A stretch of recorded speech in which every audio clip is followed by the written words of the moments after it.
Si j'étais handicapée, j'aurais peur que les gens ils se moquent de moi. La force de vie nécessaire pour dépasser du handicap.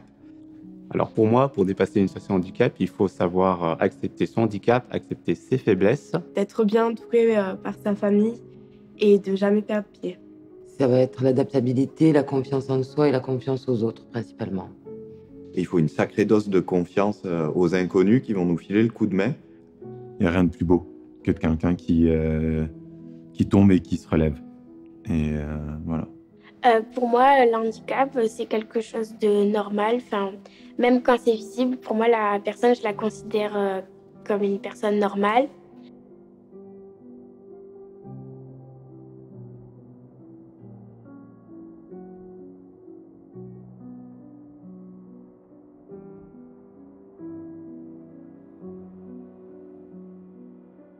L'handicap. L'handicap, on peut le vivre de plusieurs manières. Donc moi, je l'ai vécu avec mes enfants. J'ai eu ma première fille, qui s'appelait Anissa, qui était handicapée, qui est née avec une malformation cérébrale. Donc au début, je ne savais pas ce qui se passait, vu que c'était ma première petite. Et après, petit à petit, avec les examens, les docteurs, le milieu médical, on a découvert qu'elle avait une microcéphalie. Savoir que c'était le cerveau, en fait, un problème de cerveau. On a commencé à vivre avec ce qu'on venait d'apprendre et il fallait s'adapter, il fallait vivre avec, il fallait tout mettre en place justement autour de cette petite. Chose qu'on a fait avec mon mari. Il était d'un grand soutien pour moi et on a avancé ensemble avec cette petite qui avançait dans le temps, qui faisait des convulsions même en étant bébé, qui faisait des soucis comme ça. Et puis on a appris à vivre avec elle sur tous les jours. Et c'était une découverte, c'était une richesse, c'était un amour qui se mettait en place. Avoir un enfant, on a toujours peur, on a toujours l'appréhension de dire est-ce que je fais bien, est-ce que je fais pas bien, est-ce que ça va pas. Et puis avec donc ma fille, on est passé par plusieurs étapes, par l'hôpital, par les analyses, par tout ça. Et moi, ce que je retiens, c'est que avec l'amour, avec la patience, le respect, on arrive à vivre et surtout aller le plus loin possible. Malgré le regard des autres, malgré les paroles des autres.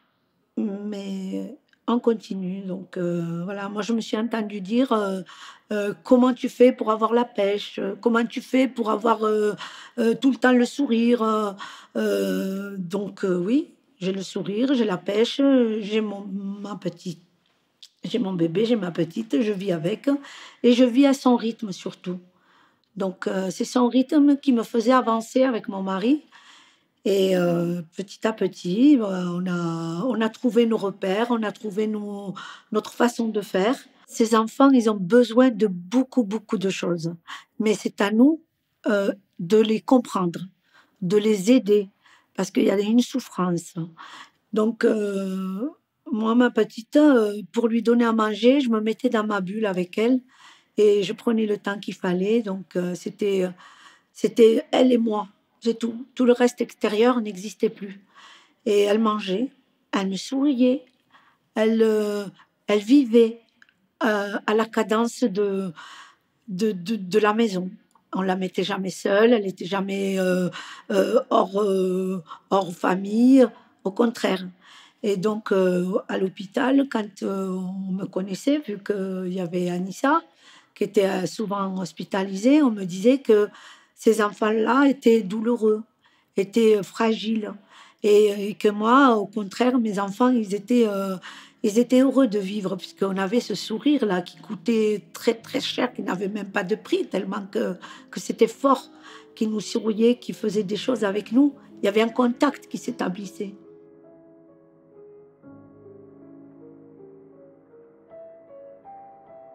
On se rend compte qu'il y a des situations difficiles où certaines personnes, certains parents ne supportent pas l'handicap, ne supportent pas le regard de l'autre. On n'a pas le droit de juger, on n'a pas le droit de porter de suite un jugement et de dire tel est comme ça ou comme ça. On ne sait pas, on ne connaît pas.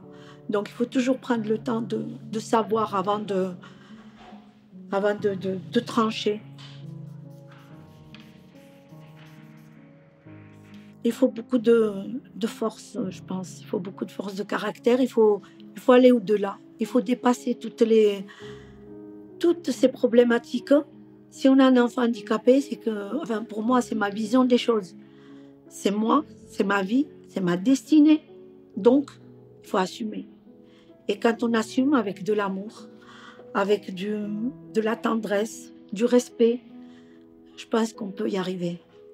Et c'est là où moi je dis c'est vrai que c'est dur, mais après il nous reste des souvenirs, il nous reste quand ma petite est partie, c'était dur évidemment, mais j'ai tout gardé, j'ai tout ça en moi, ça m'enrichit, ça me porte, et j'étais prête à garder mes enfants handicapés toute ma vie. D'ailleurs, c'est pour ça que j'en ai fait d'autres. Aujourd'hui, je suis heureuse. Parce que j'ai tout ça en moi, cette richesse. Et mes enfants, aujourd'hui, j'ai 4 enfants. J'ai 2 garçons et 2 filles. Dieu merci, qui se portent très bien.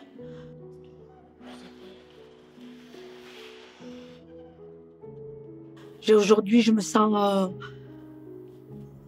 bien là où je suis. Je me sens bien dans mon travail. Et juste ne pas baisser les bras, juste continuer à tenir et à avancer. Voilà, c'est ce que je peux dire.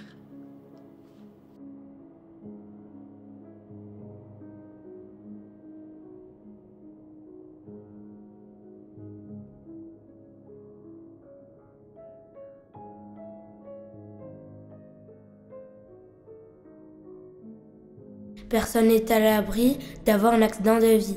Naître avec un handicap, s'accepter et garder le cap.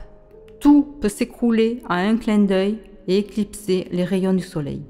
Nous entraîner dans un tunnel sombre, glacial et irréel. Nous plonger dans un handicap qui de plein fouet nous frappe. Nous perturbe dans notre quotidien, dans notre routine casse nos liens.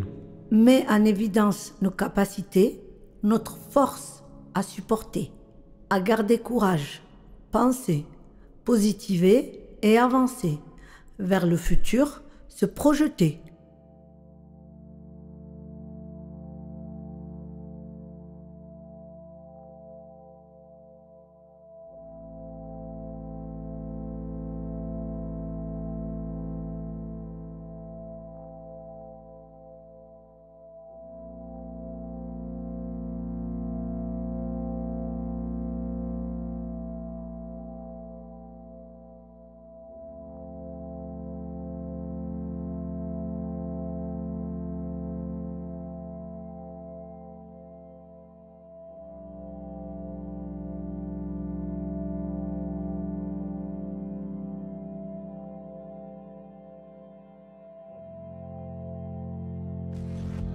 Tu me montres tous tes muscles. Ok. Non, toi, tu vas pas reculer, tu vas juste te mettre là. Ouais, ouais, comme ça, ouais.